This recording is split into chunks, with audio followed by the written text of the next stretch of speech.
ጤና ይስጥልን ክቡራን ተመልካቾቻችን እንደምን አላችሁ? ስለ ሀገር ጀምረናል። ስለ ሀገር እንግዲህ የተለያዩ ወቅታዊ ሀገራዊ ጉዳዮችን እየዳሰስን ቆይታ እንድናደርግ እንደተለመደ ሁሉ ዛሬም አንድ እንግዳ ከዚህ ከስቱዲዮ አንድ እንግዳ ደግሞ በቀጥታ መስመራችን እናስገባለን። ክቡራን ተመልካቾቻችን ዛሬ ከምናነሳቸው ትልልቅ ጉዳዮች መካከል በነገራችን ላይ በዛሬው የስለ ሀገር ዝግጅት አንድ የህወሓት ጄኔራል ለሰጡት የእውነት ቃል ምስጋና እናቀርባለን።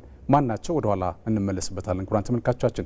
ከዛ ባለፈም እንግዲህ በተለይ በትግራይ ክልል ካሁን ቀደም የህግ ማስከበር ሂደት በነበረበት ጊዜ በሰዓቱ እዚህም እዛም የሚወሩ መረጃዎች ነበሩ። በእርግጥ መንግስት ትክክለኛው መረጃ ለአድማጭ ተመልካች በሰዓቱ ሲያደርስ ነበር።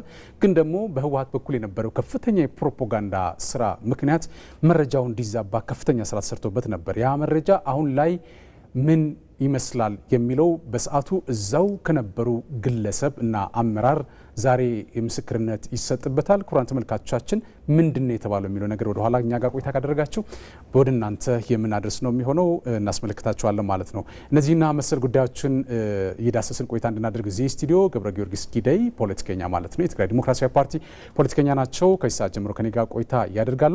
ከዛ ባሻገር እንግዲህ ሀገራችን ኢትዮጵያ በተለይም ደግሞ ካሁን ቀደም በአንድም በሌላ መንገድ ሲፈጠሩ የነበሩ ችግሮችን እንዴት እንፍታቸው፣ እንዴት እንመካከርባቸው፣ እንዴት መፍትሄ እናስቀምጥባቸው፣ እንዴት ለአንዴና ለመጨረሻ ጊዜ የሀገራችንን ችግር እንፍታ ሲባል እንግዲህ የሀገራችን የምክክር ኮሚሽን የተለያዩ ስራዎችን ላለፉት ጊዜያት ሲሰራ ቆይቷል። አሁን ላይ ወደ መጨረሻው የደረሰበት ሂደት ነው የሚገኘው። እንግዲህ ከ4000 በላይ የሚሆኑ ተመካካሪዎች አዲስ አበባ እየገቡ ነው የሚገኙት። ከዛ ባለፈም 150 የሚሆኑ አመካካሪዎችም በዚሁ በስፍራቸው ተገኝተዋል። ክቡራን ተመልካቾቻችን እነዚህና መሰል ጉዳዮችን ይዳሰስንም ቆይታ የምናደርግ ነው የሚሆነው። እስከ መጨረሻው ከኛ ጋር እንድትሆኑ ከወዲሁ እንጋብዛለን። የመጀመሪያ ጉዳይ ያደረግነው በተለይ የምክክር ኮሚሽኑ የተመለከተ ይሆናል። ያህን በተመለከተ ማብራሪያ እንዲሰጡን በቀጥታ መስመራችን ኮሚሽነር ዶክተር ዮናስ አዳይ በቀጥታ መስመር ነው የሚገኙት። ክቡራን ተመልካቾቻችን ከሳቸው ጋር ቆይታ አደርጋለሁ። ዶክተር እንኳን ወደ ስለ ሀገር በሰላም መጡ። እንኳን በሰላም ቆያችሁ። በጣም ጥሩ ዶክተር፣ እንግዲህ ቀደም ሲል መግቢያ ላይ እንደገለጽኩት ወደ 4000 የሚሆኑ ተመካካሪዎች አዲስ አበባ በመግባት ላይ ነው የሚገኙት። 150 የሚሆኑ አመካካሪዎችም እዚሁ በስፍራቸው ተገኝተዋል። ከዛ ባሻገር እንግዲህ ከተለያዩ የዓለማችን ሀገራት የሚገኙ በኢትዮጵያ ጉዳይ ላይ ያገባናል የሚሉ ኢትዮጵያውያን ዲያስፖራዎችም ወደ አዲስ አበባ እየገቡ ነው የሚገኙት። እንግዲህ ምናልባት የሚጀመርበት ቀን ሮብ ቀን እንኳን ቢሆን ወይም ደግሞ በ8 ቢሆንም እስከዛው ግን ያለው ሂደት የተመለከተ በርከት ያሉ ነገሮች እየተነሱ ስላለ እንደው ዶክተር ወደ ሌላ ጉዳይ ከመግባታችን በፊት እስካሁን ያለው የተመካካሪዎችና የአመካካሪዎች በቦታቸው መገኘት እና አጠቃላይ ሂደቱ ምን ይመስላል የሚለው ለአድማጭ ተመልካች እንዲያቀርቡልኝ እስኪ መጀመሪያ ጥያቄ ላድርግ። አመሰግናለሁ ቴድሮስ። በአጠቃላይ ይህ ታሪክ በመሰራት ላይ ያለ እና ብዙ ጊዜ ዳግማዊ አድዋ ብለን የምንጠራው ታሪክ የተሰራ ነው ያለው።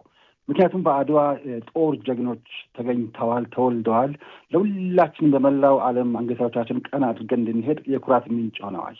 በዚህ ደግሞ የሰላም አርበኞች የሚፈጠሩበት ሰላምን በሰላማዊ መንገድ በማምጣት በመመካከር ሀገርን የምናጸናበት ሂደት ታሪክ እየተሰራ በሂደት ላይ ይገኛል። ለዚህም ሂደት እውነታ ወደ ግልጽ ወደ እውነትነት ወደ ተግባር እንዲተረጎም ቅድም በደንብ እንደገለጽከው 4000 ተመካካሪዎች ይገኛሉ። ከነዚህ ወደ 2600 የሚሆኑቱ ከየክፍለ ሀገሩ ተገኝቷል። ከሐምሌ 1 ጀምሮ ምናልባት ያ የሆነበት ዋናው ምክንያት ከቆላማው የኢትዮጵያ ክልል ወይም ክፍለ ሀገሮች እንደዚሁም ደግሞ ከደጋማው ከወይና ደጋው ስለሚመጡ እዚሁ አዲስ አበባ ትንሽ ቀዝቀዝ ስለሚል አስቀድሞ የአፍሪካ ዋና የፖለቲካ ዋና ከተማ የሆነችውን በዓለም ደረጃም 3ኛ ጄኔቫና ኒውዮርክ ቀጥሎ ዋና ከተማ ኢትዮጵያን አዲስ አበባን የራሳቸውን ሀገር በደንብ አድርጎ እንዲያዩት እንዲያውቋት የተደረጉ ለውጦችን እንዲመለከቱ የለውጥ ተስፋን በአእምሯቸው እንዲኖር እነሱም የለውጡ አካል ሆኖ ሲሰሩ እንደቆዩ ሁሉ አሁን በለጠ ብሩህ ተስፋ ይታያቸው ዘንድ ይህንን የጎበኙ እያዩ ደግሞም ያለፈው ጥቁር ታሪካችንን ጭምር ለምሳሌ ቀይ ሽብር ሙዚየም አለ። እሱንም ተመልክተው ባለመመካከራችን ባለመነጋገራችን ሰላምን በሰላማዊ መንገድ ማምጣት ባለመቻላችን ያጣናቸው ልጆቻችንን አይተው ዳግም ግን ወደ ሳይንስ እና ወደ ቴክኖሎጂ ከፍታ ወደ እድገት ከፍታ እንዲመጡ የሳይንስ ሙዚየም ጭምር እንዲጎበኙ አድርገናቸው በየቦታው ይህን ተስፋውንም ስጋቱንም አይተው በቀጥታ ከእንግዲህ ወዲህ በ21ኛው ክፍለ ዘመን ኢትዮጵያን የሚመጥናት ምክክር ነው ብለው በዚህ በቆረጠ እና ዲተርሚንድ በሆነ አስተሳሰብ ወደ ምክክሩ እንዲገቡ በዚሁ ራሳቸውን አክሊማታይዝ ወይም ከሁኔታ ጋር እየተለማመዱ ይገኛሉ። ቅድም እንዳልከው ደግሞ አመካከል ወደ 150 የሚሆኑት 3 ጊዜ ስልጠና አግኝተው አንድም በኢትዮጵያ ሀገራዊ ምክክር፣ ሁለተኛ ደግሞ በዓለም አቀፍ በጣም ታዋቂ በሆኑ አሰልጣኞች፣ ሶስተኛ ደግሞ ከራሳቸውና ከዩኒቨርሲቲዎቻቸው በተውጣጡ አመካካሪዎች አንዳንድ ጊዜ ሲሙሌሽን ወይም ደግሞ እውነተኛ ምክክር ሲካሄድ ችግሮች ሊፈጠሩ እንዴት ይፈታሉ የሚለውን በተግባር እንደ ድራማ እየሰሩ በጣም የቆዩበትን ስራ እነሱን ወደ ተግባር ለመተርጎም እዚሁ ይገኛሉ። ሮብ ዕለት አንተ ቅድም እንዳልከው ዋናው ሐምሌ 8 4,000 የሚገኙበት በዚያን ዕለት ነው። ለምሳሌ እዚሁ አዲስ አበባ የሚገኙ የፌዴራል ተወካዮች፣ የክልሉ አስተዳዳሪዎች ወይም ፕሬዚደንቶች ሁሉ የሚገኙበት ገና ሐምሌ 8 ላይ ቀጥታ ነው የሚገኙት። ስለዚህ በአጭሩ እስካሁን ድረስ ያለው እጅግ ተስፋ ሰጪ እንደጠየቃችኋቸው ኢንተርቪው አድርጋችሁ አንተም ቴዲ ሁሌ እንደምታደርገው እንዳየሃቸው ህዝቡ የስነ ልቦና ዝግጅት አድርገዋል፣ የአካላዊ ዝግጅት አድርገዋል። በአጭሩ ተዘጋጅቶ ታሪክ ለመስራት በተዘንገጥ ይገኛሉ። ምናልባት ዶክተር እንግዲህ እኔም ተዘዋውሬ ለማየት የሞከርኩበት ሂደት ስላለ በርከት ያሉ የህብረተሰብ ክፍሎች ናቸው የተሳተፉት። እንዳሉት ከተለያዩ የሀገሪቱ አካባቢዎች የተውጣጡ በየዘርፉ ያሉ ማህበረሰቦች፣ ፖለቲከኞች አሉ፣ ምሁራን አሉ፣ የሀገር ሽማግሌዎች አሉ፣ አባገዳዎች አሉ፣ ሌሎችም እንግዲህ የሚመለከታቸው ግለሰቦችም አሉ። በተለይም ደግሞ አካል ጉዳተኞችንም ያሳተፈ እንደሆነም አይነ ስውራን አይቻለሁ፣ አካል ጉዳተኞችንም አይቻለሁ እና እንደው ከዚህ ጋር ተያይዞ በተለይ በዚህ የምክክር ኮሚሽን ጫፍና ጫፍ የረገጡ ሀሳቦች ሊነሱ ይችላሉ ተብሎ ይጠበቃል። ለዚህም ደግሞ የምክክር ኮሚሽኑ አሳታፊነት ምን ያህል በልኩ እንዳለ የሚያሳይ እንደሆነ በአንድ በሌላ መንገድ ይሰማል። እኔ በቅርቡ እንግዲህ ያነጋገርኳቸው በተለይም ደግሞ በአሜሪካም በተለያዩ ሀገራት የሚኖሩ ጽንፍ የረገጠ አመለካከት ያላቸው ግለሰቦች በራሳቸው በዚህ የምክክር ኮሚሽን ሀሳባቸውን ለመስጠት ፍላጎት እንዳላቸው የገለጹልኝ አሉ። አብዛኞቹ እንግዲህ በተለይ በቲፒኤልኤፍ በኩል ቲፒኤልኤፍን ወክለው ወግነው ሲከራከሩ የነበሩ ኃይሎችም አሉ። በእርግጥ ቲፒኤልኤፍ አሁን ላይ ያለበት ሁናቴ ይታወቃል። እንግዲህ የፕሪቶሪያው ስምምነት ከተፈረመ በኋላ እንዳይነኩ የተባሉት ሁሉ እየነካና ሌሎች የጸብ አጫሪ ድርጊቶችን እየተገበረ ያለበት ሂደት አለ። በአንጻሩ ዲያስፖራ አካባቢ ያለው ማህበረሰብ ግን ያህንን ድርጊቱን አይቶ ራሱን ገንጥሎ ራሱን ነጥሎ በእንደነዚህ አይነት ትልልቅ መድረኮች ላይ ለመሳተፍ ፍላጎት እንዳለበት እያሳየ የመጣበት ሂደት አለና እነሱን እንዴት ለማሳተፍ ታቅዷል የሚለው ነገር እስኪ በዚህ አጋጣሚ እናንሳ። ዶክተር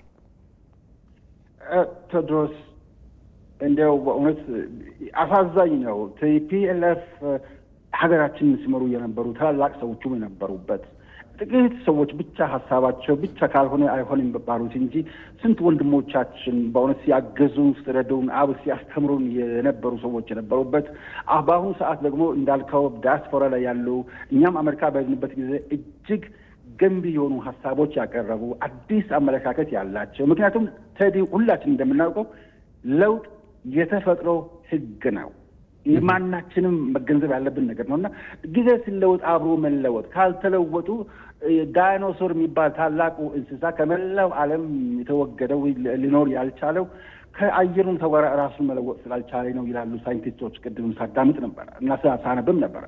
ስለዚህ ለውጥን እንግዲህ አብረህ ካልተለወጥ ከአንደኛው ክፍለ ዘመን ካልመሰልክ በኤአይ ዘመን እንደገና ተመልሰህ ወደ ድንጋይ ዳቦ ዘመን እመለሳለሁ ካልክ አያስኬድም። ስለዚህ እነዚያ ወገኖቻችን ካሉበት ምናልባት አስታውሳለሁ ቴዲ አማራ ፋኖ ኦላ እንደዚህ በጫካ በነበሩበት ጊዜ አትችሉም ስንባል ከነበሩበት ድረስ በስውርም በግልጽም በሃይማኖት መሪዎች አማካይነትም በምሁራን አማካይነትም በግልም ጭምር በስልክ እያነጋገርናቸው ካሉበት ከጫካ ከበረሃ መጨረሻም ላይ መጥተው ይኸው አጀንዳ ሰጥተው በአሁኑ ሰዓት እዚህ ለመሳተፍ ተዘጋጅቷል። በተመሳሳይ ወንድሞቻችን ቲፒኤልኤፍን ወክለው የሚመጡ ጀግኖች አሉ ብለን እናስባለን፣ እናያቸዋለን፣ እናውቃቸዋለን ጭምር። ስለዚህ አጀንዳዎቻቸውን ለመቀበልኛ ምን ጊዜም ዝግጁ ነን። ምናልባት ቴዲ ቅርብ ጊዜ ታትሞ የወጡ አንዳንድ በጣም በታወቁ ጆርናሎች፣ ዓለም አቀፍ ጆርናሎች የታተሙ መጽሔቶችን ብታይ የሀገራዊ ምክክር አንዱ ጥንካሬው ሀገር በቀል እውቀትን መሰረት በማድረጉ ከዛም በላይ ደግሞ ሁሉንም ሀሳቦች አሳታፊ በማድረጉ ይላል። አሳታፊነት መለያችን ነው። ስለዚህ እኛ ለዚህ ዝግጁ መሆናችንና ሁለት እጆቻችን ዘርግተን እየጠበቅን መሆናችን ይድረሳቸው በታላቅ አክብሮትና ከሰላምታ ጋር ምናልባት ዶክተር የመጨረሻ ጥያቄ ላድርግና እንግዲህ አንዳንድ የዓለማችን ሀገራት ለዓመታት በችግር ውስጥ ቢቆዩም ከዛ ባለፈ ግን በተለይ ችግሮቻቸውን ለመፍታት አሁን ኢትዮጵያ እያደረገች እንዳለችው ችግሮቻቸውን በጠረጴዛ ዙሪያ ለመፍታት ከፍተኛ እንቅስቃሴ በማድረጋቸውና ለአንዴና ለመጨረሻ ጊዜ ችግሮቻቸውን ፈተው አሁን ሰላማዊ የሆነ ህይወት እየመሩ ሰላማዊ የሆነ የፖለቲካ ምህዳር ተዘርግቶ ያን የፖለቲካ ምህዳር ተጠቅመው ፖለቲከኞች ሀሳባቸውን በነጻነት የሚያንጸባርቁበትና በምርጫ ሂደት ለማሸነፍ ብቻ የሚዘጋጁበት መድረኮች የተፈጠሩበት አካባቢዎችን ማየት እንችላለን። ኮሎምቢያና መሰል የዓለማችን ሀገራትን ማንሳት እንችላለን። የዚህ የምክክር ኮሚሽን አሁን ኢትዮጵያውያን እና ኢትዮጵያ ከዚህ የምክክር ኮሚሽን ሂደት ወይ ደግሞ ከተመካካሪዎችና ከአመካካሪዎች ምን ይጠብቁ ምን እንጠብቅ የሚለው ነገር እስኪናንሳ። 3 ነገሮችን እንጠብቅ።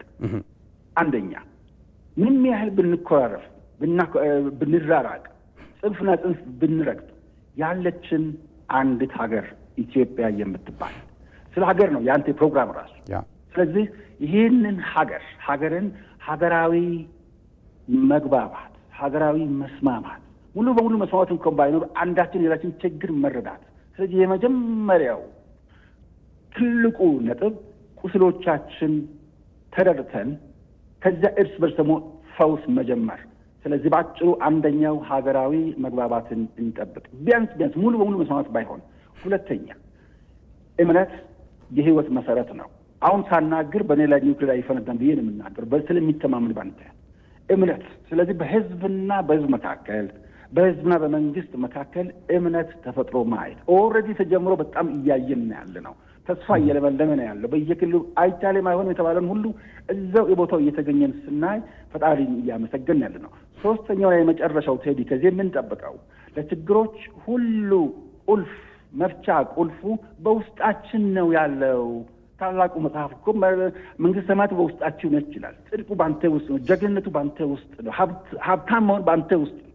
ሌላው ቀርቶ ስለዚህ ምክክርን ባህል ማድረግ አንዱ ብቻ አሸናፊ ሌላው ተሸናፊ የሚሆንበት ሳይሆን ከእንግዲህ ወደ ኢትዮጵያ የፖለቲካ ባህል ደግሞ ሁሉም አሸናፊዎች ሆነው የሚወጡበትን አውድ መፍጠር፣ የነዚህን መሰረተ ድንጋይ መጣል፣ እነዚህን ተስፋዎች ነው ከዚህ የሚጠብቀው። ብዙዎቹ ቢኖሩም ይሄም ደግሞ የመጀመሪያ የሚቀጥልም ስለሆነ ቀጥሎ ድህረ ግጭት የሰላም ግንባታ፣ የእርቅ ሂደት፣ ብዙ ነገሮች ጋር ስራዎች ስለሚሰሩ ስለዚህ ቢያንስ እነዚህን 3ቱን እንጠብቃለን።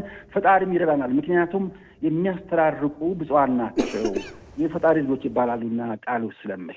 አመሰግናለሁ። ኮሚሽነር ዶክተር ዮናስ ሳዳዬ በቀጥታ መስመራችን ገብተው ለስለ ሀገር አድማጭና ተመልካች ለሰጡት ጠለቅ ያለ ማብራሪያና መረጃ እጅግ አድርጌን ማመሰግነው። እንግዲህ ለመላ ኢትዮጵያውያን፣ ለተመካካሪዎች፣ ለአመካካሪዎች፣ ለእናንተም እንደ ተቋም ይሄንን ለምትመሩ መሪዎች መልካም እድልን እንመኛለን። መልካም ጊዜ ይሁንልዎት ዶክተር። በጣም አመሰግናለሁ። በጣም አመሰግናለሁ። መልካም ቀን። እሺ። እንግዲህ ኩራትና ኩራን ተመልካቾቻችን ቀደም ሲል እንደተመለከታችሁት የሀገራዊ ምክክር ኮሚሽን ኮሚሽነር ዶክተር ዮናስ ሳዳዬ በቀጥታ መስመራችን ገብተው ያነሷቸው በርከት ያሉ ሀሳቦች አሉ። በተደጋጋሚ በአንድም በሌላ መንገድ በተለይ ደግሞ የጠላት ሀሳብን እዚህም እዚያም እንዲራመድና እንዲስፋፋ በማድረግ ረገድ የሚንቀሳቀሱ አካላት አሉ። መንግስት እንደ መንግስት የራሱን ድርሻ ተወጥቶ ለሰላም ያለው ቅርቡነት በተለያየ አጋጣሚ እየገለጸ የመጣበት ሂደት አለ።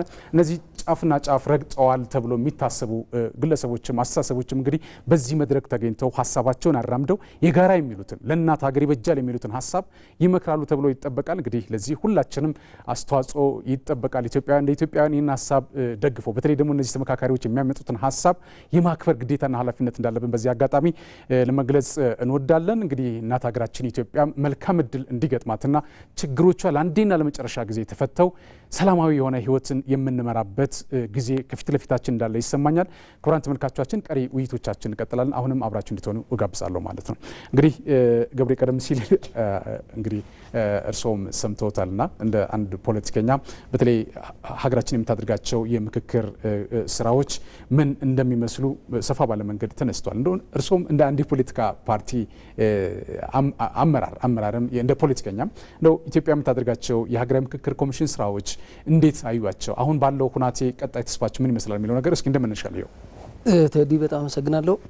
ምናልባት በዋናነቱ በባለሙያው ተገልጸዋል ምን ዓላማ እንዳላቸው፣ በዚህ ላይ ምን ህዝቡ ምን ተስፋ እንደጣለ ያው ይታወቃል። አንዳንዴ ለዚህ ምክክር የሚተቹ ሰዎች አሉ። ነፍጥን ይዞ ምክክር መተቸት አይቻልም። ሀሳብ ይዞ ሀሳብ መተቸት ግን ያው ስልጣኔ ነው መስሎም ይታየኝ ለኔ። ምክንያቱም አጋጣሚ ሆኖ ሀሳብ ላይ ከሱ ሀሳብ የተሻለ ሀሳብ አለኝ ማለት ትችላለህ። ነፍጥን ይዘህ ግን ሀሳብ መተቸት አይቻልም። ስለዚህ በጣም የሚያሳዝነው ነገር ለዚህ ምክክር የሚተቹት ደግሞ ነፍጥ የያዙ ሰዎች ናቸው፣ ጫካ የመሸጉ ሰዎች ናቸው። ጫካ ያሉ ሰዎችን ለሀሳብ መተቸት በጣም ያሳዝናል። ህዝቡም አይሆፕ ለእነዚህ ሰዎች ጆሮ እንደማይሰጣቸው እርግጠኛ ነኝ። ስለዚህ አሁን የተነሱ አጋጣሚ እስከ 4000 አካባቢ ከክፍለ ሀገርም ከሁሉም የተወጣጡ ይሄ ሀገር ይሄ ህዝብ አብሮ መኖር ይፈልጋል። በጣም የጋራ እሴት አለው። በጣም ለረጅም ጊዜ የቆየ ጋራ እሴት ማለት ነው። ያ ጋራ እሴት ዝም ብሎም ብዙ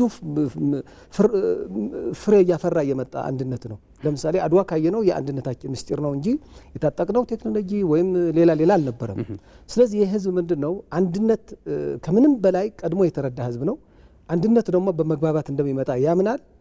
ዛሷይ እስከ 4000 ሰው ሲሳተፍም አይሆብ ቢቻል 100 ሚሊዮንም ሊሳተፍ ፈቃደኛ ነበረ ማለት ነው፣ በዚህ አስተሳሰብ ማለት ነው። እና ስለዚህ ይሄ ምክክር በእርግጠኝነት የህዝባችን ፍላጎት ሙሉ በሙሉ ነው፣ የምልአተ ህዝቡ ፍላጎት ነው ብዬ ነው የማምነው።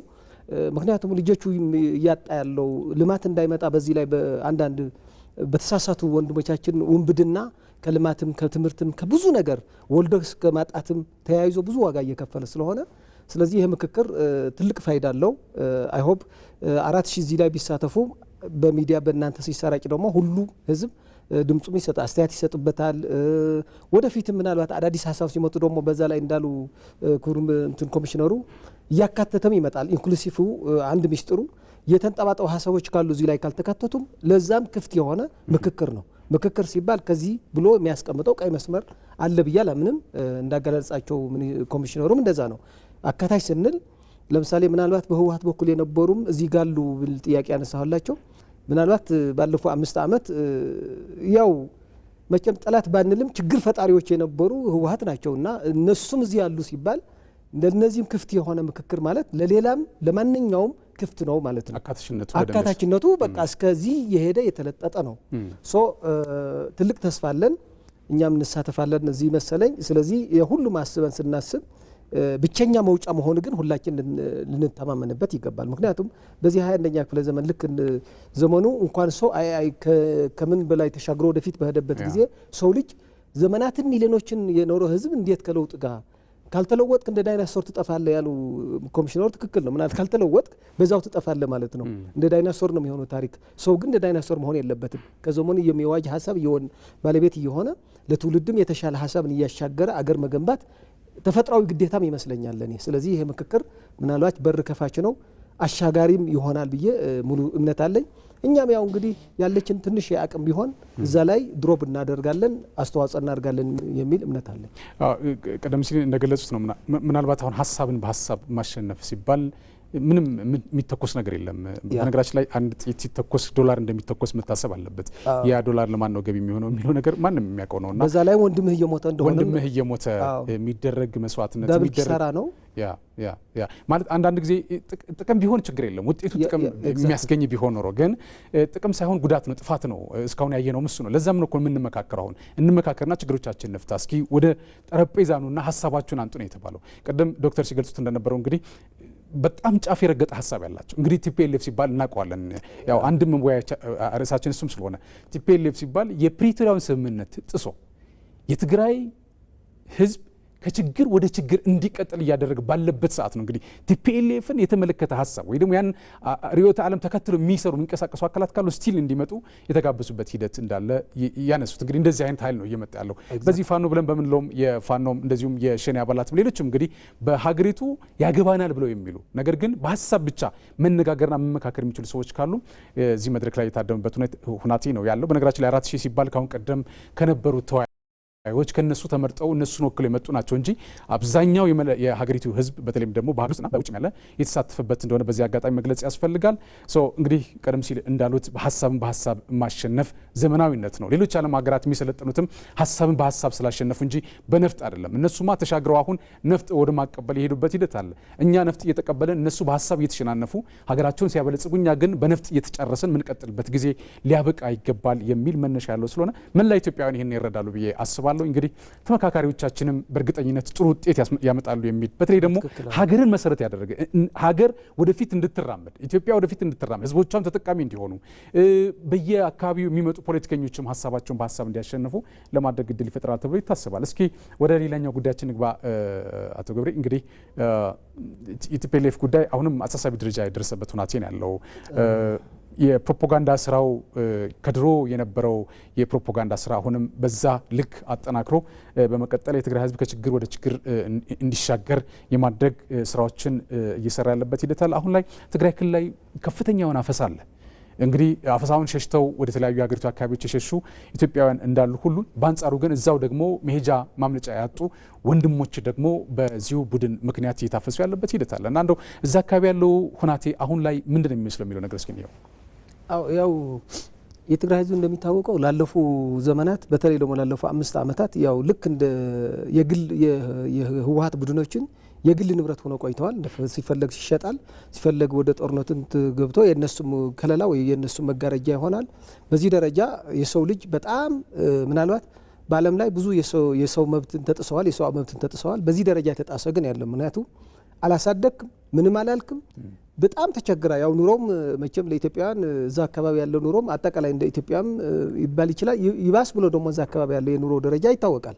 በተለይ ህወሓት ከመጣ በኋላ ከልማት የህዝብ ገና ከ67 ዓመተ ምህረት ጀምሮ አትሊስት እንኳን የሰለጠነ ልማት ባይኖርም እንኳን አርሶ ለመብላት እንኳን አልተፈቀደለትም በህወሓት ምክንያቱም ከዛም ጀምሮ 17 ዓመት ሲቆይ ታውቃለህ የገበሬ ሀብትን እየቀማ ነበር ህወሓትን 17 ዓመት ድሃ ያደረገው ማህበረሰቡ። እኔም እዛ አካባቢ ስላደኩኝ ማህበረሰቡ ከህወሓት ከመምጣት በፊት የነበረው ጸጋ በሙሉ በህወሓት ጊዜ ነው ያጣው።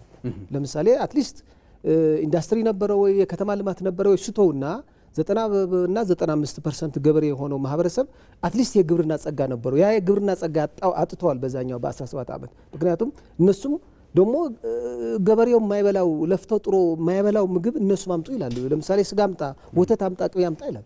በዚህ ደረጃ ድሃ ያደረጉት ማህበረሰብ ይባስ ብሎ ደግሞ አሁን አፈሳው ያልከው ልጆቹን ደግሞ አላሳደጉ። ልጆቻቸው በተሻለ ቦታ አስቀምጦ በስንት መከራ ያሳደገችው በዚህ ድህነት ውስጥ ቆርቁዛ ራሷን ተጎሳቁላ ያሳደገችው ልጅ ቀምቶ በኃይል እኔ ከአውሬም በላይ ነው የሚመስለኝ አንዳንዴ ሳስብ ማለት ነው። እንዴ በዚህ ደረጃ ቀምቶ ደግሞ ለሽያጭ ነው። አሁን ለምሳሌ አፈሳ የሚለው ቃል ራሱ ብቻ በቂ አይመስለኝም። ምክንያቱም ታፍሶ ወዴት ነው ታድኖ ተፈልጎ ልክ እንደ እንስሳ ወደ ገበያ ቀርቦ ለቄራም ለምንም ለእርድ ምናምን እንደሚሆን ሁሉ አሻግሮ በመሸጥ እዚህ ከኤርትራን ጀምሮ እስከ ሱዳን እየተሸጡ እዛው ላይ ደብዛቸው በሚገባ እንኳን ወርዶ ሊመጣ አልቻለም እስካሁን ማለት ነው። ስለዚህ በዚህ ደረጃ እኔ ምናልባት ዓለምም ኢፍትሃዊ ሆና ነው እንጂ በዚህ ደረጃም ዓለም እያየ ዝም ማለቱ እኔ አንዳንዴ ይገርመኛል። ምክንያቱም ቢያንስ እኮ የጋራ ስምምነት አለን በዩናይትድ ኔሽን አትሊስት ቀይ መስመር የሚባል የሰው መብት አለው። እነዚህ ቀይ መስመሮችን ብቻ ሳይሆን ከዚህ ዳብል ብዙ ርቀት ተሻግረው የሄዱ ወንጀሎች ናቸው። ያላሳደግከው ልጅ እናት እያለቀሰች ተውልኝ አንድ ልጅ እንኳን እስከ ቀባሪ ጠዋሪ ሆነብኝ ከዚህ በፊት 5-6 ልጆች ከፍያለሁ ዋጋ መስዋዕት ሆኖ ለከንቱ መስዋዕት ሆነዋልና አንድ ልጅ እንኳን እስከ ተውልኝ ስትል አልተው ብሎ በዚህ ደረጃ ሲቀሙ ምናልባትም ሰው ልጅ አይደለም አውሬም ያርገዋል ብለህ ማታስብ የለም። እና አንዳንዴ አውሬም እኮ ይገባና አንድ ሁለት በግ በልቶ ሌላም ትቶ ሊሄድ ይችላል። ወይ ማስቦ ነው ወይ ጠግቦ ነው እሱ ሌላ ጉዳይ ይሆን ይችላል። ትናንት 5 ልጆቿን ያስከፈልካት እናት ዛሬ ደግሞ አንድ ልጅ አለና እሱም አምጪ እሷስ ምን ትሁን? ከዛ ደግሞ እሷን እያለቀሰች አሁን ያሉ ልጆቻቸው ያጡ በዚህ የ2 ዓመት 3 ዓመት ጦርነቱ እያዩሃቸው ነው እንግዲህ በተለያዩ ማህበራዊ ሚዲያ እየወጡ ምን አይነት ጉስቁልና ብራ የተጎሳቆለ ኑሮ እየኖሩ እንደሆነ ማለት ነው። እዚህ እያየህ እንደገና ተጨማሪ ሀዘን በዚህ ላይ በጣም የሚያሳፍር ምናልባት ዓለም እንኳን አይደለም እኛ ዓለም እንኳን ዝም ሊለው የማይገባ በጣም አደገኛ የሚባል ከዛም አልፎም ቀጠናው የሚያተራምስ ነው። ከዛም አልፎ ሱዳን ውስጥ ያለው ትርምስ አባባሽ ከሚባል በጣም ከሚያባባሱት ነገር አንድ የህወሓት እጅ ነው። ምክንያቱም አርም ሰባ የሚባል አለ እዛ ከዛኛው ወገን ወግኖ ለሱዳን እየረዳውና ሱዳናውያን እየገደለ ነው፣ እሱም እየሞተ ነው። በዛው ላይ ደግሞ ቀጠናው እየተበጠበጠ ነው። በዚህ ምክንያት ደግሞ እስከ 40% የሱዳን ህዝብ ተፈናቅሎ ልክኛ የገጠመን እጣፈንታ የትግራይ ህዝብ እንደገጠመው እጣፈንታ ገጥሞት ሜዳ ላይ ወድቆ ነው ያለው። ስለዚህ ይሄም ስታይ እንደ አህጉር እንደ ሀገርም እንደ ህዝብም እንደ ዓለም ማህበረሰብም በደንብ ትኩረት ይሰጠው የሚገባ ነው። ህወሓት ግን ምናልባት ከሰውኛ ወጥተዋል። እኔ ሳየው ከሰውኛ ስለወጣ የሰው ምክር የሰው ሀሳብ እንዳልከው እኮ ነው ዓለም ሁሉ አይታ 60 ሚሊዮን የሚያህል በአንደኛና ሁለተኛ ዓለም ጦርነት ዋጋ ከፍላ አላዋጣም ሐሳብ ነው የመረጠችው። ሐሳብ አማርጣ ግን ዛሬ በድምር በምን ሳይሆን በቴክኖሎጂ በዓለም በጠፈር ምርምር እጅግ በመነጠቁ አስተሳሰብ ነው እንግዲህ እየተወዳደሩ ያሉ እንጂ በዛገ ክላሽ አይደለም። በዚህ ደረጃ በአንደኛ ክፍለ ዘመን በዚህ በዛገ ክላሽ ተሸክማ መፎከር ጦርነቱም እኮ ምናልባት ጦርነት እጅግ ርኩስ ቢሆንም የዘመኑ ጦርነት እኮ እያየነው ነው አይደለም? ኢራንና አሜሪካ ያካሄዱት ጦርነት እኮ በምን እንደሆነ አይተነዋል። በዚህ ደረጃ ክላሽ ይዞ ህፃናትን አስገድዶ እናታቸው እያለቀሱ እነሱም ፈቃደኛ ያልሆኑ ህፃናትን ይዞ እገጥማለሁ ግጦምኝና ኑ አካከኝ ዘራፍኝ ማለትም እኮ ራሱ ምን ያህል እነዚህ ሰዎችን ከሰውኛ ወጥቶ ያሰሳሰብ ራቆታቸው እንደወጡ ነው የሚያሳየን። በዚህ ደረጃ ህዝቡ እያሳቃዩት ነው። ኦፍኮርስ የህዝቡ መፍጨርጨር አለ፣ በቃይ ማለት አለ፣ አቅም ማነስ ግን አለ። የተቀናጀ አቅም ደግሞ አለ። እነዚህ ሲፈጠሩ ጀምሮ ያልተቀደሰ ጋብቻ ያላቸው ከሻዕቢያ ጋር ያላቸው ግንኙነት ደግሞ ራሱ ለህዝቡ ትልቅ ጫና ሆኖበታል። ለምሳሌ ህወሓት ሊያሸንፍ ሲል የእንትና ድጋፍ ይመጣል፣ የሻዕቢያ ድጋፍ ይመጣል። ሊሸንፍ አሁን ለምሳሌ ሻዕቢያ ህዝቡን ገፍቶ ሊያሸንፍ የበላይነቱ መብቱ ሊያስከብር ሲል ሻዕቢያ ይመጣል። ምክንያቱም ተረባርቦ ደግሞ እንደገና የነሱን ጉልበት ተጠቅሞ በዚህ አፍኖ ደግሞ እንደገና ህዝቡ እንዲሸነፍ እያደረጉ ነው። ኦፍኮርስ በዚህ አጋጣሚ ሻዕቢያ እውነት እንደ ሰው የሚያስቡ ከሆነ በሰው ሀገር ገብቶ በዚህ ደረጃ ባይፈተፍቱ ምናልባት ደግሞ የኢትዮጵያ ትዕግስትም ሲያልቅ ጊዜ ለነሱም ከባድ ላይሆን ይችላል። ምክንያቱም እኛ እዛም እዚህም ያለ የኛ ህዝብ ነው፣ የኛ ወገን ነው። ሱዳን ያለውም የኛ ወገን ነው፣ ህዝባችን ነው። ይሄ ሁሉ መከራ ገፈት ቀማሹ ይሄ ህዝቡ ነው። ገዢዎች አይደሉም፣ እናውቃለን። ከዚህ በፊት የተደረገው ጦርነት ገዢዎች አይደለም የሞቱት ህዝብ ነው። ከኢትዮ ኤርትራ ይሁን ከትግራይ ይሁን ሁሉም ያካሄድ ነው። በተለይ በዚህ 21ኛ ክፍለ ዘመን ሁሉም ነገር ምቹ በሆነበት በተለይ ኢትዮጵያ በራሷ በውስጥ ለምክክር ዝግጁ በሆነችበት ኢቭን ከጎረቤት ሀገራትም በዚህ ደረጃ በሯ ክፍት ባደረገችበት ጊዜ ነፍጥ ባይመርጡ፣ ምክንያት ያ ነፍጥ አዋጣም ተገደህ ከገባኸው ግን ነገ የሚመጣው ችግር ከባድ ሊሆን ይችላል። ለነሱም አይመችም፣ ለኛም ጥሩ አይደለም። እኛ በነገራችን ላይ ላንሞት ብቻ ሳይሆን እንደ ኢትዮጵያውያን ሰው መግደል ምርጫችን አይደለም። ለምሳሌ ጣሊያን ላይ እኮ እኛ አንዳንድ እዛ አካባቢ ስላደኩኝ ጣሊያን ብዙ ጊዜ ተለምነዋል። እኛ ሰው ለመግደል እንትነለን ማለት ሃይማኖታችን ይዘናል፣ ሁሉ ባህላችን ይዘናል፣ አንወድም። ግን መሬታችን ከተወረረ ምናልባት አንተ ከባህር ተሻግረ መጥተህ የኛ መሬት መውረር ምርጫህን ካረክ ግን እንገደዳለን ብሎ ብዙ ጊዜ ተለምነዋል። ሉዓላዊነት አትድፈር፣ በሰላም ተመለስ ተብሎ ብዙ ጊዜ ተለምነዋል። ለዛም ማጫው ላይ በተከበበበት ጊዜ አንድ ይሄ በተግባር የታየ አንድ ታሪክ አለ። ጣሊያን ተከበበ፣ አላጀ ላይ ውሃ እንዳያገኝ ተደረገ። ስትራቴጂካሊ ነው ይሄ፣ አየህ የጥበብ ነው። ከዛ አላጀ የነበረ ወታደር በቃ ልቀቁኝና እኔ ከዚህ በኋላ ከመሬታችሁ ለቀ እወጣለሁ ባለ። እሺ አንተማ መሬት ለቀ የምትወጣ አንተ ለመግደል አይደለም መሬታችን ነፃ ለማውጣት ነበር እዚህ የመጣ ነው ተባለ። ሄደ። ግን እነሱን ክፉ ስለሆኑ አዲግራት ደርሶ ከማጫው ምሽግን ቆፈሩ። ያው የኛ ደግሞ ያው እንግዲህ ያው የጅግንነቱ የግድ ነው፣ አገር ማስከበር የግድ ነበረ። እዛው ድረስ ተጉዞ ሄደው ግን ሌላ ጦርነት ተካሄደ፣ እነሱም ሞቱ። እዛም እንዳው መታሰቢያ ሐውልት ነው የተሰራላቸው፣ በስርዓት ነው የተቀበሩት። ስለዚህ ይሄ ባህልም አለን። ላለመሞትም አይመስለኝም እንደ ኢትዮጵያ ብዙ ጊዜ ጦርነት የምንፈራው ሰው መግደልም ራሱ ለኛ የሚመጥን አይደለም በዚህ ዘመን ማለት ነው። ስለዚህ እናንተም ነገ ተገደን የምንገባበት ወይ ኢትዮጵያ ተገዳ የምትገባበት ነገር ለሁላችን ስለማይመች ይሄ የጥፋት ቡድን ተስፋ የቆረጠ እናቶችን በዚህ እያለቀሱ ምንም የማይመስለው ቡድን የሚደግፉ ኃይሎችን በዚህ ከድርጊታቸው ቢቆጠቡ። የህወሓት ጉዳይ ግን የኢትዮጵያ መንግስትም የኢትዮጵያ ህዝብም የትግራይ ህዝብም አብሮ ባለው ጫና በማድረግ በዚህ ምክክርም ራሱ የራሱ ድርሻ ይኖረዋል። ብዙ የትግራይ ወጣት እየመጡ ነው፣ እዚህ ወደ ምክክር እየተሳተፉ ነው እንዳለኝ መረጃ። ስለዚህ በዚህ ልናሸንፈው ስለምንችል ያለ ጥይት ያለ ድምፅ ያለ ሰው ሞት ልናሸንፈው ስለምንችል እናንተ አትሳተፉበት። በዚህ አጋጣሚ እኛ ምክራችን በዚህ ነው። ምናልባት ይሄ እድል ነገ ላይገኝ ይችላል፣ ለእናንተም ይቆጫችሁ ይችላል። በህወሓት ላይ እጃቸው ያለ ኃይሎችን ነገ ምናልባት ኢትዮጵያ ሲቸግራትና የላላዊነት ጉዳይ ሆኗት ልክ እንደ ጣሊያን ተገዳ እንደሆነችው ከገባች ሁላችን የላላዊነታችን ልዩነት የለንም። በዚህ በሀሳብ ልዩነት ይኖር ይችላል፣ ለላላዊነት ግን ተመሳሳይ ነው። ይሄ ከአባቶቻችን የወረስነው ነው። አንዳንድ ወንበዴ የሚሽለኮለኩም የሚረመጠመጡ ይኖሩ ይችላሉ። እነሱም ግን ነገ ህዝቡ ምንም ደንታ እንደማይሰጣቸው የላላዊነት ጉዳይ ሲመጣ ምኑ በሙሉ ለሀገሩ እንደሚቆም ግን በዚህ አጋጣሚ ለነሱም እኔ ይሄ ምክር ቢደርሳቸው የሚል ሀሳብ አለኝ።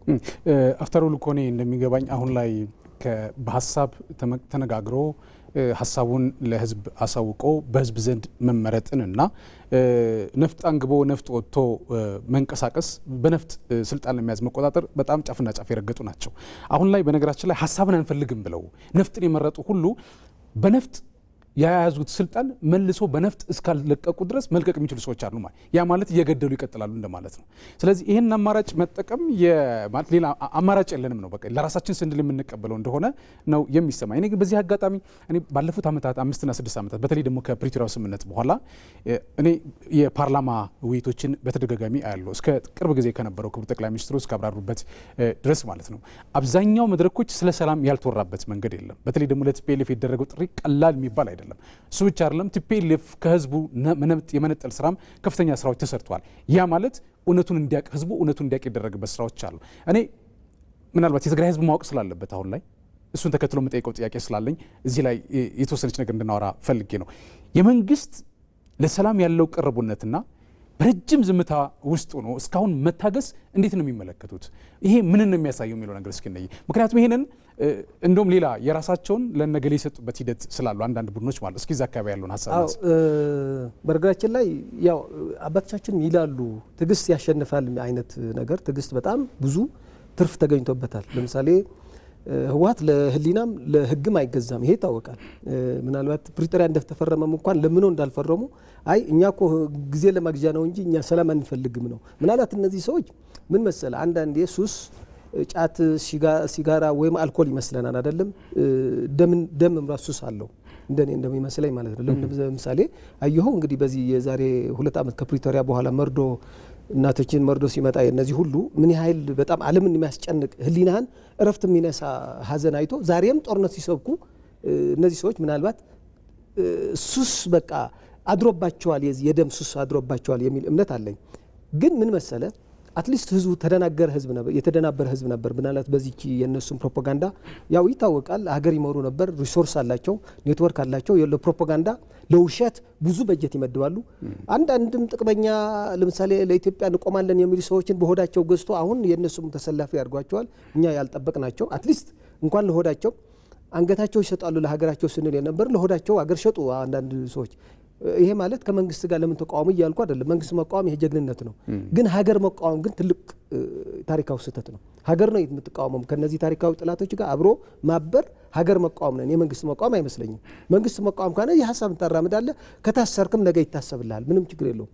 እዚህ በጣም ኢትዮጵያ በምን መልኩ ነው የምናፈርሳት ከሚሉ ወገን ቆመህ ለሀገር ነው የምታገለው ማለት ግን እኔ ትንሽ አንዳንዴም የኢትዮጵያ ህዝብ ንቀት ይመስለኛል። እና በዚህ በኩልም እነዚህ ሰዎች ማየት ያለናል። ግን መንግስት የወሰደው ምርጫ ምንድነው ብንል ትክክል ነው። ስንት ወጣት ነው የመጣው ነው ወደዚህ የመጣው ወደ አዲስ አበባ ስንት ነው? መምጣቱ ብቻ አይደለም ልማቱን እያየ ለካኛ ጨለማ ውስጥ ነበር። እነዚህ ሰዎችን በፕሮፓጋንዳ ነበር የጋረዱን።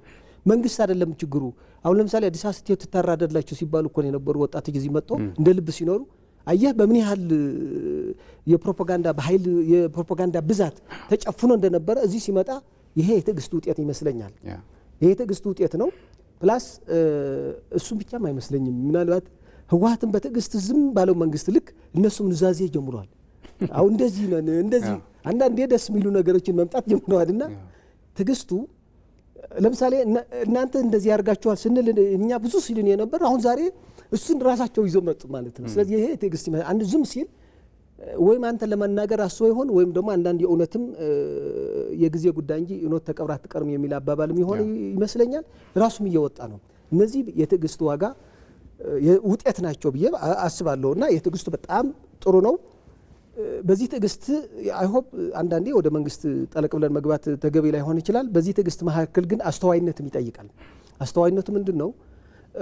ያው ህወሓት መጋረጃ ናት እንጂ ብዙ የራሱ አጀንዳ ኑሮ አይቀም። ህወሓት በተፈጥሮ ደደቢትን ሲወጣ ጀምሮ ማለት ደደቢትን ሲወጣ ጀምሮ የራሱ አጀንዳ ይዞ አይደለም የወጣ። ወደ ደደቢት ሲመጣ እንግዲህ ተጠርቶ ነው የገባ። ምንድነው ስታርግ አንተ አገር ትበጠብጣለህ፣ እኛ ደግሞ ፈንድ እናደርጋለን። ስለዚህ አንተ እስከ በጠበጥክ ድረስ ፋይናንሱ በዚህ ልክ ይቀርብልሃል እንጂ ስለ ህዝብ ስለ ዲሞክራሲ ስለ ምኑ አልነበረም። ምክንያቱም መጥረቢያ ነበረ ማለት ነው። በቃ ልክ ጠቅላይ ሚኒስትር እንዳለ ማጥረቢያ ነበር። በቃ ምንድነው ትእዛዝ ይጠብቅ ነበር። እንዳው አንተ ጋም ቀርቦ ይመስለኛል ዶክተር ማን ነው ጀነራል ዮሐንስ ገርመስቀል ምንድነው ያለ አንድ ጊዜ ስብሰባ ያካሂድ ህወሓትና አይ ቆይ ኢሳያስ ይሄ ቅር እንዳይለው መጀመሪያ እሱን ንገረው ይል ነበር። አየህ ገና ከበረሃ ጀምሮ የራሱ አጀንዳ ያልነበረው እንትን ነው። ስለዚህ ህወሓት ማለት ብዙ ጊዜ በራሱ አቅም በራሱ ሀሳብ በራሱ ጉልበት ምንም ነገር መስራት የማይችል መሆኑ ያው እንግዲህ ያየነው ነገር ነው። ይፎክራል። ከዛ በኋላ በማግስቱ ናግጠም ስትለው የድሃ ልጆችን አስጨርሶ መጨረሻ ላይ የት እንደምታገኘው እንደምታየው ነው። የ2013 ምንም ግን በዚህ መካከል ላኪዎችና ልክ እንደተባለው እንግዲህ ከጀርባ ያሉ ገፊዎችን ምን እያሰቡ ነው? ይሄ ጉልበት አሁን አፈሳው ምንድነው? ህወሓት ከሌሎች አሸባሪ የተሻለ ሰው ኃይል አለኝና እኔም ፈንድ አድርጉኝ ነው አሁን አፈሳው። ለምሳሌ አልሸባብ የራሱ የሰው ኃይል አለው። ማነው ፋኖም ራሱ አሁን እንግዲህ እኔ ከዚህ በኋላ በነገራችን ላይ ፋኖም ቢሆን አሸባሪ ብለህ መጥራት አለ። ለምን እንደሆነ ታውቃለህ? ነፍጥ እስካነሳህ ድረስ ለህዝብ አትጠቅም በምንም ተአምር። ምክንያቱም መንግስትም የግድ መንግስት ነው ለመከላከል ሲል ይተኩሳል፣ አንተም ትተኩሳለህ። እዚህ ላይ መሀል ማን ነው የሚያልቀው?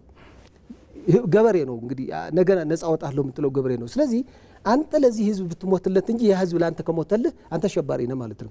ስለዚህ እነዚህ ሰዎች ሁሉ ህወሓት እየተወዳደረ ነው ያለው። የተሻለ አቅም አለኝ የተሻለ ሰው ኃይል አለኝ ለማለት ነው።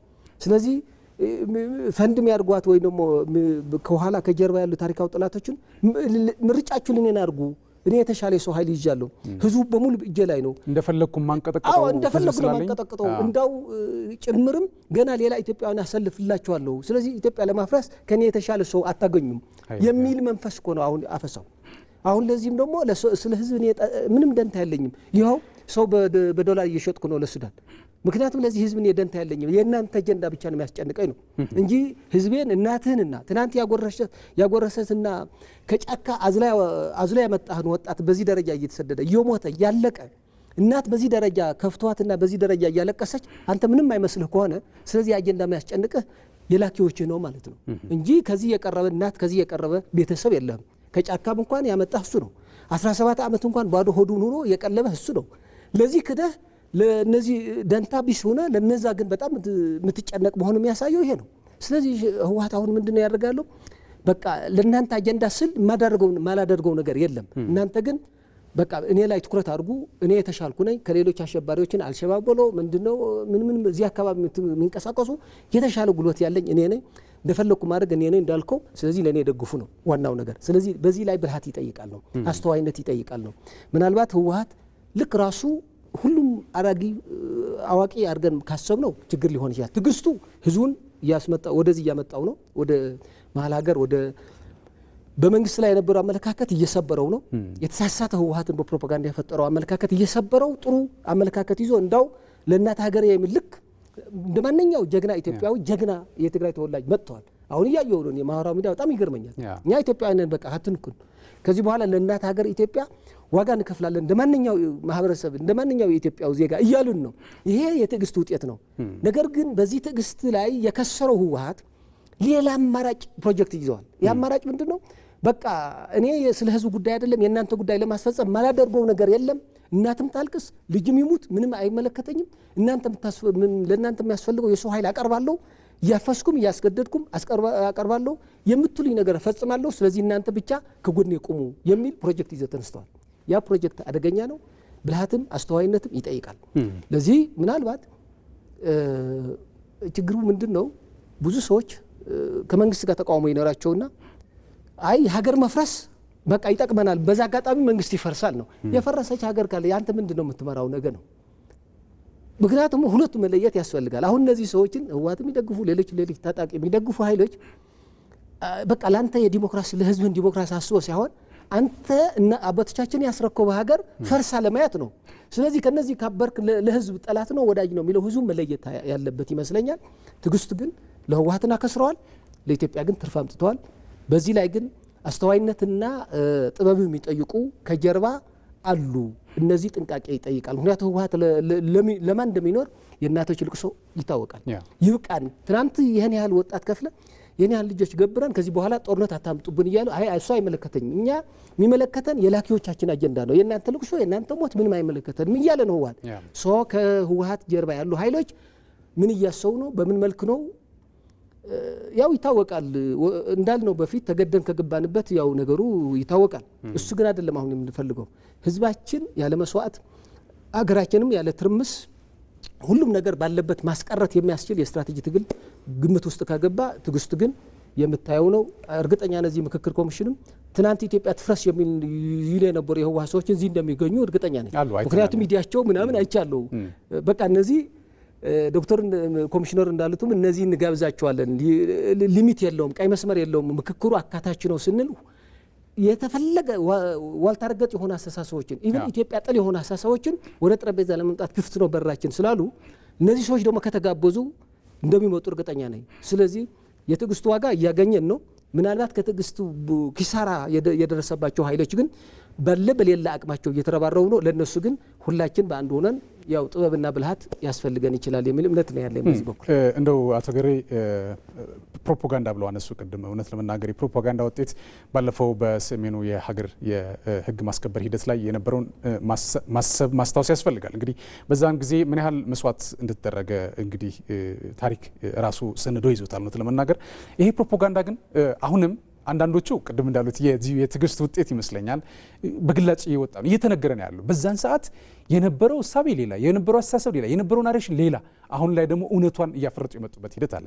አንዲት እህታችን መሰረት አዱስ ትባላለች። እንግዲህ በትግራይ ክልል በነበረው በጦርነቱ ጊዜ ማለት ነው ህይወት ማለት ድህነት አይደል መጋገም መዳን የማገገም ስራዎች ላይ ስትሰማራና ስትሰራ የነበረች ሰው ናት። እንግዲህ በዚህ ስራውም ሽልማት ትሸልማለች ይመስለኛል እውነት ለመናገር እና በዛን ሰዓት የነበረው መረጃ ሌላ ነው። እውነት ለመናገር በጣም የሚያም ነበረ። ብዙ የዓለም አቀፍ ማህበረሰብ ያሳሳተ መረጃም እንደነበረ ለማወቅና ለመረዳት ይችላል። አሁን ግን እውነቱን አውጥተዋል። እንግዲህ ከአንድ ወዳጃችን ጋር ባደረገችው ቆይታ ምን ይመስላል እውነቱ የሚል በትግርኛ ተናግራለች። ዳይሬክተራችን እስቲ ያስመለክተንና የትግርኛውን ወደ አማርኛ ለመመለስ ጥረት እናደርጋለን።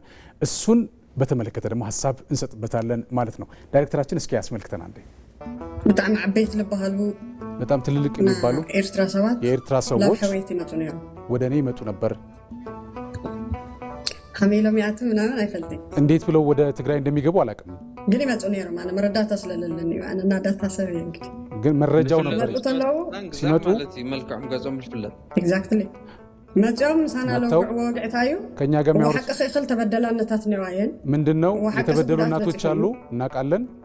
ስለዚህ አህመሐዋት እንደ ወንድም ግን ኤርትራውያን እንደ ኤርትራዊ አህዋትና ለለበደለው ክንክስ ወንድሞቻችን የበደሉትን እንድንክስ የፋይናንሻል ድጋፍም እንድናደርግ እዚህ ሻጥ ልባል ሕማመደይ ለለሕማማ ሰብ ክሸጦ ማለት የእናቴን ህመም ለነሱ ስል ልሸጥ ነው ማለት ነው።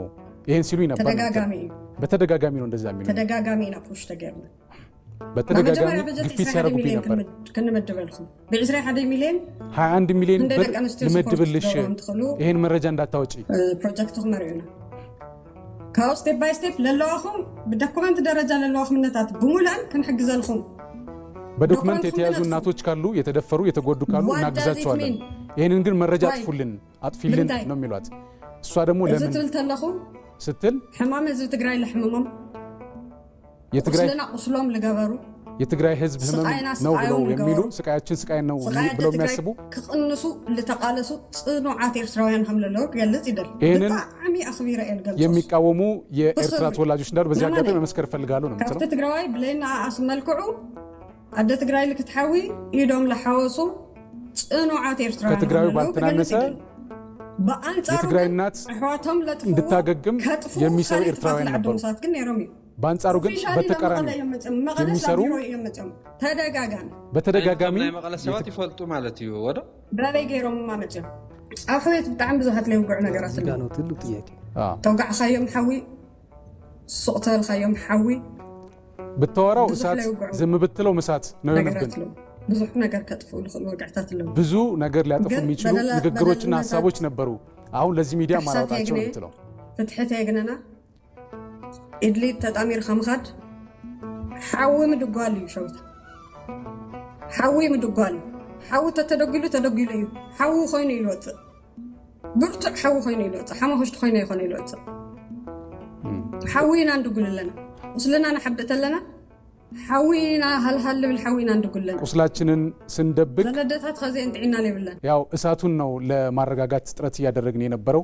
በአጠቃላይ ግን እህታችን የምትለው ምንድነው በሰዓቱ የነበረውን መረጃዎች በተለይ ደግሞ በሴቶችና በትልቅ እናቶች ላይ ሲደርስ የነበረው ግፍ ለአደባባይ እንዳታወጣና 21 ሚሊዮን ብር ሊሰጣት እንደሚችል እንደነገሯት የኤርትራ አመራሮች ነው የተናገረችው። እሱ ብቻ አይደለም የኤርትራውያን አመራሮች በዛን ሰዓት እንዴት ወደ እሷ እንደመጡ ማታውቅም፣ መረጃ የላትም። ያ ማለት ከቀድሞ ጀምሮ ቲፒኤልኤፍ እና ህወሓት ይገናኙ እንደነበር ኮንስፓየር ሲያደርጉት የነበረው በጋራ እንደነበረ ነው እንግዲህ ስትናገር የነበረው። ትግርኛው መረጃ እሱን ነው የሚያመላክተው። እንደው እንዴት አየው እስኪ? በጣም በሚገርመው ነገር አንዷ እዚህ ጋር ነው አሁን ጦርነት ላይ አብሮ ይሰሩ ለምሳሌ መንግስት ወነጅሉ ነበር አይደለም? የመንግስት የውጭ ጠላት ጋር አስገብቶ አስመታን ምናምን ለሻዕቢያ። በጣም በሚገርመው ነገር ግን አሁን የምትለው ነገር በጣም የሚገርም ራሱ ግልጥ አድርጎ የሚያወጣ ነው። በተለይ እነዚህ ሰዎችን ሲመጡ በየት መጡ? የመቀሌ ሰዎች ያውቁ ነበር ወይ ነው እንዴ? በየት ይገባሉ ታዲያ እነሱ ባያውቁ ነው? አሁን ምን ማለት ነው? እቺ ልጅ ይሄን ያህል ቪዲዮ ስላላት ስለናንተ የተሰራ ይሄን ያህል ቪዲዮ ስላላት እናንተ ወይ ማስፈራርታችሁ ወይ በገንዘብ ደልላችሁ ያ ፋይል አጥፉት። ያ አሁን የምንለው ምናልባት ለጥፋት ነው ለምን እሱ ሌላ ጉዳይ ሆኖ ጽምዶም የሚለው ነገር እንጥፋት እንዳይሆንብን የሚለውን ከየት ትእዛዝ እንደተሰጣቸው ነው የሚያመለክተው። እሷ እንደምትለው ከመቀሌ ነው። ምክንያቱም እነሱ በቀጥታ መጥቶ ፋይሉ አጥፊ ካሉ ያው አሁን የሚሰሩት የውሸት ፕሮፓጋንዳ ይፈርስባቸዋል። እነሱም ግን ልክ እነሱም እንደማያውቁ በገለልተኝነት እንደመጡ ነው ይመስለኛል። ምሳ የኔ ያህል ቪዲዮ እንዳላት ሻዕቢያዎችን አያውቁም። የነገሯቸው የመቀሌ ሰዎች ናቸው። አሁን የሚበጠብጡን ህዝቡ የሚበጠብጡ ሰዎች ማለት ነው። አሁን የህወሓት ቡድን አሁን ያለው የሚበጠብጠው ነው።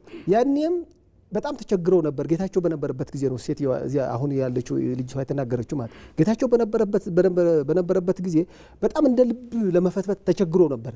ምክንያቱም በዚህ ላይ ከፌደራል ጋር ግንኙነት ያለው ጊዜያዊ አስተዳደር አለ። ስለዚህ እሷን የሆነ ጉልበት ወይም እርምጃ ለመውሰድ የሚቸገሩ ነበረ። ምናልባትም ትንሽ ታዋቂነትም አግኝታለች መሰለኝ ከውጭ እንዳልከው በፊት ተሸልማ ምናምን። ያው ይሄ ሪኮግናይዝ የሆነ ሰው ደግሞ በቀላሉ እንትን ለማድረግ ይከብዳል።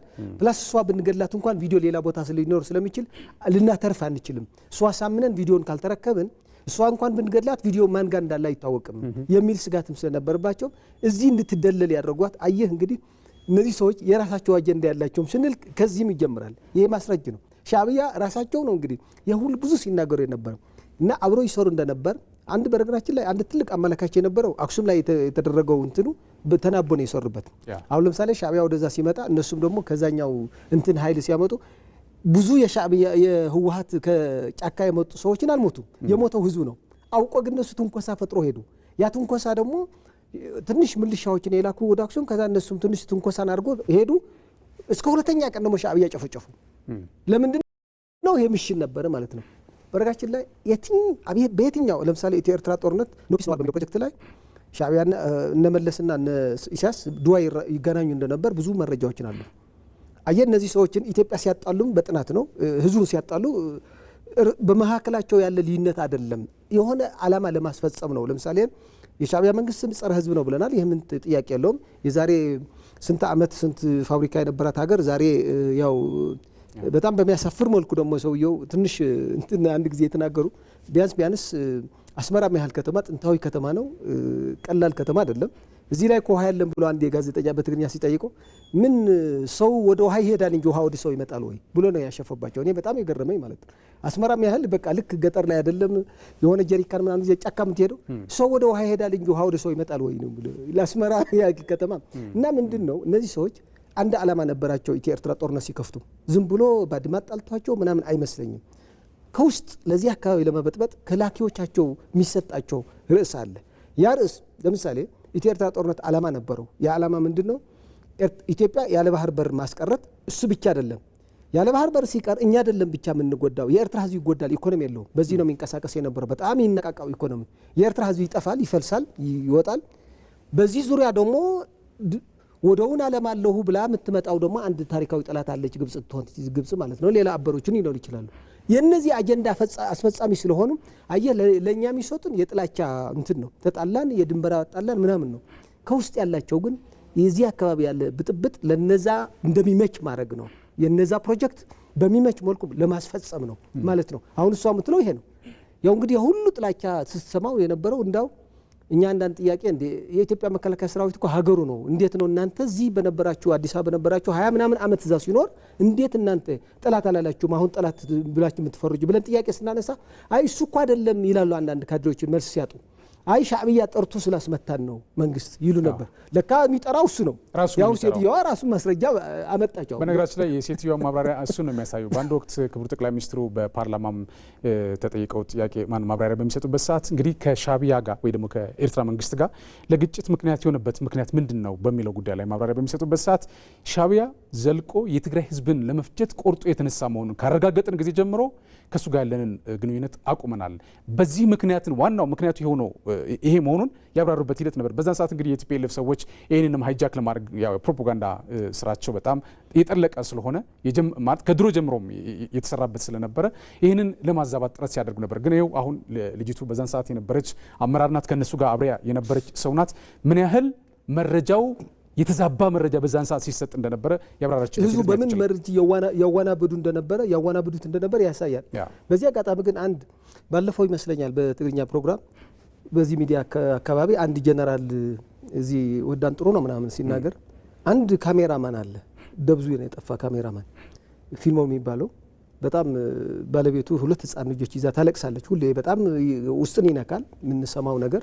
እሱም ሻዕቢያን የወሰዱት ብሎ ተናግረዋል ጀነራሉ። እንግዲህ በዛን ሰዓት አዋጌ ነበር ሰው ነው። ምንድነው አዋጌ ነበር ሰው ነው። ምንድነው አሁን ደግሞ እስኪ ምንድነው ለምንድነው ይሄ ልጅ የኔ ያህል የጨከኑበት ብለን ምናልባት እኔም እንደ ሰው ፖለቲካ ውስጥም ስላለን ስናጣራ አይ ይሄ ልጅ ምናልባት ከዛኝ አሁን የተናገረችው ሴት ጋር ግንኙነት ነበራት። ካሜራማን ነው፣ ፕሮፌሽናል ነው። በትርፍ ጊዜም ይሁን አላቅም ከሷ ጋር ግንኙነት ነበረ እና የዚህ ዶክመንት ለሷ በ21 ሚሊዮን ስጥኝ ብለዋት የነበር ዶክመንት በሱ ላይ ያለ ሚል መረጃ ስለደረሰባቸው ነው። ለዚህ ነው የሚልም አለ። ምናልባትም አሁን ጀነራሉ እንዳሉት ያው እንግዲህ ቅርብ ስለነበረ እዛም ስለነበረ መቀሌ ላይ ሻዕቢያ ነው የወሰደው የሚለው ትክክለኛ ሆኖ ሲገኝ ምስጥሩ ከዚህ እሷ የምትናገረው የቪዲዮ ጉዳይ ይያያዛል ማለት ነው። አየ እንግዲህ ምን ያህል ድሃ ምን ያህል ምስኪን በእነዚህ የቁማርተኞች የውጭ ተላላኪና ጉዳይ አስፈጻሚዎች ምን ያህል ንጹህ ዜጋ እየጠፋ እንዳለ ማለት ነው። በዚህ አጋጣሚ በተለይ የትግራይ ማህበረሰብ ሙሉ በሙሉ 100% በመንቃት ለነዚህ ሰዎች አጀንዳቸው ፍሮም ዘ ቢጊኒንግ ፍሮም ዴይ ከዚህ ከጫካ የጀመሩበት ጀምሮ የራሳቸው አጀንዳ እንደሌላቸው የህዝብ ይቅር የራሳቸው አጀንዳ እንደሌላቸው አጀንዳው የላኪዎቻቸው እንደሆነ ይሄ ነው የምታሳየው ማለት ነው። ሌላው ትልቁ እውነት የሚያምን ነገር ነው። በተደጋጋሚ እንግዲህ በዚህ ጉዳይ ላይ ማብራሪያዎች ሲሰጡ ቆይተዋል። እንግዲህ ቲፒኤልኤፍ በነገራችን ላይ የካልኩሌሽን የስሌት ችግር ነበረበት። እያንዳንዱ የሚሰራቸው ስራዎች የስሌት ችግር አለባቸው። ይሄ በነገራችን ላይ በአንድ ወቅትም የሻዕቢያ መንግስትም የስሌት ችግር ያለበት አካሄድ እንደሚሄድ ለራሱ የነገረበት ሂደት ነበረና የሰሜን ዕዝ እንግዲህ በራሳቸው ጊዜ መብረቃዊ ጥቃት ፈጸምን ብለው በተኛበትና በተለይም ደግሞ የሀገሪቱን ዳር ድንበር እየጠበቀ በነበረበት ወቅት ነው እንግዲህ በሌሊት አዘናግተው በራሳቸው ሰዎች በራሳቸው አደረጃጀት ጥቃት የፈጸሙበት። ይህም በተመለከተ የተለያዩ ሀሳቦች ሲሰጡ ነበር። በእርግጥ ራሳቸው መጀመሪያውኑ አፍለኝነትም ስለሚበዛባቸው ያንን መረጃ አልደበቁም፣ እውነቱን ተናግረው ነበር ለዓለም አቀፍ ማህበረሰብ። በአንጻሩ ግን በዚህም በዛም የሚነሱ ሀሳቦች በእነሱ ላይ ሌላ ችግር የሚያስከትል ሆኖ ሲያገኙት ያንን የመካድ ነገሮችን ያመጡበት ሂደት ነበር። ምናልባት እርስዎም እንደ ፖለቲከኛ ይህን ይከታተሉ ነበር። በዚህ ጉዳይ ላይም እርስዎም ሌሎችም ፖለቲከኞች ጥያቄ ተነስቶላቸው ሀሳብ በምትሰጡበት ሰዓት በዛ በኩል የተቃውሞ ሀሳቦች ወደ እናንተ ሲሰጥ የነበረበት ነበር። ውንጀላ ነበር፣ በጣም ውንጀላም ነበር። ታንክ ዩ ሶ ማች። አሁን ይህንን ውንጀላ አሁን ላይ በሰዓቱ ህወሓትን ወክለው ሲያዋጉ የነበሩ የህወሓት ጀነራል ማዕሾ በየነ ይሄ እውነቱ ሌላ ነው፣ ቀድሞውኑ ሴክሬታሪ የሚባለው ሰው የተናገረው መረጃ ትክክል ነው የሚል ድጋሚ በቅርቡ የተናገሩት ነገር ነበር እና እንደው ዳይሬክተራችን እስኪ ያስመልክተንና በዛ ጉዳይ ላይ ነው እውነት አይቀበርም የሚለው ሳይመጣ አይቀርም። ያ እሱ ነው እውነትና ንጋት እያደር ይጠራል የሚባለው ማለት ነው። መበገስን ቀታልን ኮን ዝኽእል መጀመሪያና ገዳይ ሊሆን የሚችለው የሰሜን ዕዝ አስቀድመን ሳይቀድመን ሳይደፍቀን ሙቃዕ ማለት አይፈረው መምጣት አማራጭ አልነበረውም። እዚ ኃይል እዚ በወሰፍ ኃይል በተወሰኑ ልዩ ኃይሎችና ሚሊሻዎች ነው የተመታው የሚል መረጃ ነው የሰጡት። በጣም ጥሩ። እስኪ ይህንን እዚህ ላይ ምን ይላሉ? እስኪ እኔ እንደው እውነት ለመናገር አንድ ነገር የሚያሳዝን ነገር ተናግሬ ወደዚህ ልምጣ። አንድ የሚያሳዝን ምን መሰለህ፣ እኔ አንዳንዴ ያው ታውቃለህ የኢትዮ ኤርትራ ጦርነት በፊትም ትንሽ ስለነካካ ነው ጠንሳሾች ራሳቸው ናቸው፣ ይታወቃሉ፣ ወንድማሞች ናቸው።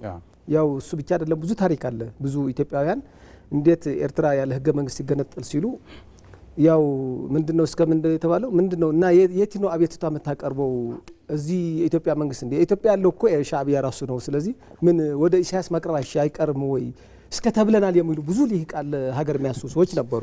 እና እዚህ ጋር በጣም ያሳዝነው ራሳቸው የፈጠሩት ችግር በራሳቸው ችግር ቤቱም ቤተሰቡም ሁሉም ነገር ትቶ እዛ ለ21 ዓመት የቆየ መከላከያ አንድ ከመጣው ለውጥ ጋር የሚያገናኝ ነገር አልነበረው። ምናልባት እዛ የነበር መከላከያ አሁን ከመጣው አዲሱ መንግስት ይልቅ ከነሱም ግንኙነት ነበረው። ያው እንግዲህ እነሱም የፈጠሩት ወይም በእውነት ይሁን በውሸት እሱ በጊዜ በታሪክ የሚገለጥ ሆኖ የፈጠሩት ችግር ነው። እንግዲህ እዛው ጠብቅ ተብሎ ጉድጓድ ላይ የተፈረደበት ማለት ነው 20 ምናምን ዓመት። ወይም ያው ስምምነት ይተግበር ሲባል ደግሞ ጆራቸው ይዘጋሉ መለስም ጨምሮ ማለት ነው።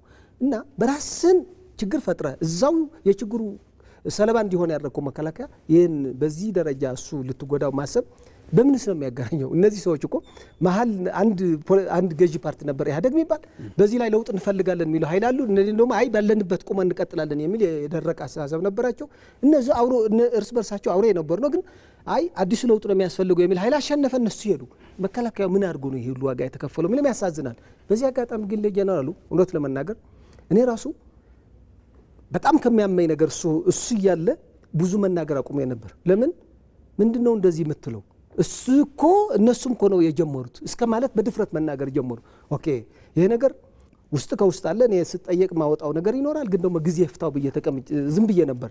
ያው እንግዲህ ይሄ ጀነራል ዛሬ እውነት ነው የምልህ ውለታም ያስፈልጋቸዋል በዚህ ደረጃ በእውነቴ ነው የምልህ። ስለዚህ እናመስግናቸው። በእውነት ለምን መሰለ ስላረዱ አይደለም እናመሰግናቸው። ያ እውነትን ያ ክህደትን ሊቀውሩ ሲሞክሩ የነበር እውነትን አደባባይ ወጣ። ፍርዱ ለህዝብና ለህግ ለታሪክ ነው። እኛ አይደለም። አሁን ለምሳሌ እኮ ሰሜን እዝ ታረደ ብለን ውስጣችን በጣም ብንታመምም እኛ እኮ እሳቸው ብናገኝ አንገድላቸውም ምንም አንላቸውም። እሱ ለህግና ለመንግስት ነው የሚመለከተው። ግን ያ እውነት እኛ ስንለው የነበር እውነት ይሄ መሆን አልነበረበትም። ከለውጥና ይሄ ምስኪኑ መከላከያ የሚያገናኝ ነገርም አልነበረበትም ብለን ስንከራከር ነበር። ሰዎችን ሲደርሰን የነበር ትችትና ውንጀላ እሱ ነው እንግዲህ ያ ትክክል ነበራችሁ እኮ ነው ያለው። እንግዲህ ስማችን ባይጠቅሱ ለነዚህ አይነት ሰዎችን ሲናገሩ የነበር ወይ ቴድሮስ ወይም ገሬ ወይም ሌላ ባይሉም እነሱም ሲሉ የነበር ትክክል ነው። ቀድመን እኛ እዚህ ነው ችግር ሊፈጥርብን የሚችለው ብለን ያጠቃነው እኛ ነን አለ አይደለም። እኛም እሱ ነው ያልነው ሌላ አላልንም። ስለዚህ ለዚህ ስላመኑልን በጣም እንትን እንላለን። በዚህ አጋጣሚ ግን ነገም ወደ ምክክሩን መጥቶም እኛ ነን ጥፋተኛ ከዚህ በኋላ ከእናንተ ጋር ያው ኮሚሽነር እንዳሉ በሩ ክፍት ነው ገዳይም ምንም ብለን እኛ እንለይም። እሱ ከፖለቲካ ጋር ነው የሚያያዘው። ስለ ሀገር እስከሆነ ድረስ መምጣት ይችላል ብሏል። እዚህ ደርሰዋል። ትንሽ ለምትቀራቸው ይቅርታ ጠይቆ ይቅርታም አያስፈልግም ወደ ምክክር ቢመጡ ነው በዚህ አጋጣሚ እንጂ እስካሁን የሄዱበት ርቀት በጣም ደስ የሚል ነው። ለምን መሰለህ ምናልባትም እኮ ዝም ብሎ እንኳን አይደለም ምናልባት አንዳንድ የሳታስበው የሚያመልጥ እውነት አለ ውስጥን እንቅልፍ ይነሳልና ያስቸግራል። ስለዚህ ፈንድቶም ወጥቶ ሊሆን ይችላል። አንዳንዴም እውነት አትቀበርም ብትቀበር መውጣቱ አይቀርም አይነት ነገር ነው የመጣውና በዚህ አጋጣሚ እውነት ለመናገር አውቆንም አላወቁም ለሳቸው ትተን ስለተናገሩ ግን እኔ በእውነት ነው ማመስገን ፈልጋለሁ። ለምን ለድርጊቱ ሳይሆን ለእምነታቸው ራሱ አንድ ሰው ገድሎ እኔ የገደልኩት ካለ አልገደልኩም ካለ የተሻለ እሱ ነው እሱ ማመስገነው።